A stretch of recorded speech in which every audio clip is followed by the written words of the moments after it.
je les félicite pour le travail accompli. C'est très fort, c'est très fourni.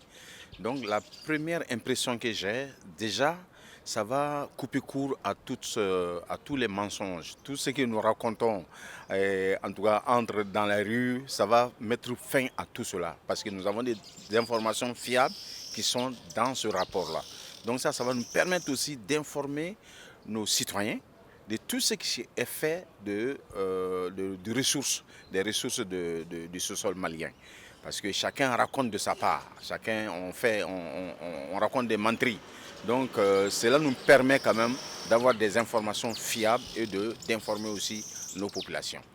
Bon, moi je pense que, comme on le dit, pour moi l'or malien brille pour la population. Mais on en veut plus, ce qui est sûr. Chacun espère à ce qu'on gagne plus, quoi. Mais aujourd'hui, si l'exploitation ou bien l'immigration est en régression, c'est parce que tous ces jeunes-là se trouvent aujourd'hui au niveau de l'exploitation minière. Hein? Il y a beaucoup de jeunes aujourd'hui, quand tu vas dans beaucoup de villages, il y a beaucoup de jeunes aujourd'hui qui se trouvent dans les damandas, comme on le dit. Donc, ils sont aussi, parfois, qui travaillent dans les mines.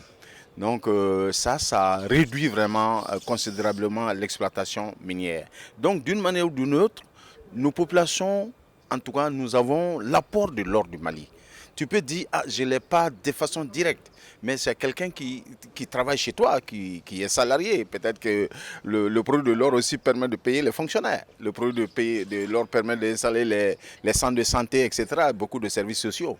Oui, il y a deux choses qui sont, n'est-ce pas, attendues dans ces rapports-là.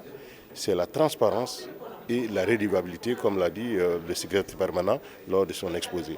Et sur ces deux plans, nous sommes vraiment satisfaits par la confection de ces rapports-là. Et ce n'est pas que nous seulement, ces rapports doivent être appréciés et validés. C'est ce qu'il faut savoir. C'est des rapports qui, lorsque le comité de pilotage accepte le travail des consultants qui ont fait le rapport, et ces rapports doivent être validés au niveau de l'ITIE international, l'institution qui permet d'avoir cette transparence et, n'est-ce pas, et la redevabilité des sociétés minières au sein de l'industrie extractive.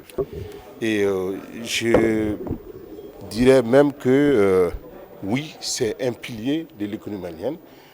Quand on voit seulement l'apport au budget national, c'est plus de 25%, ou au moins 25% du budget national.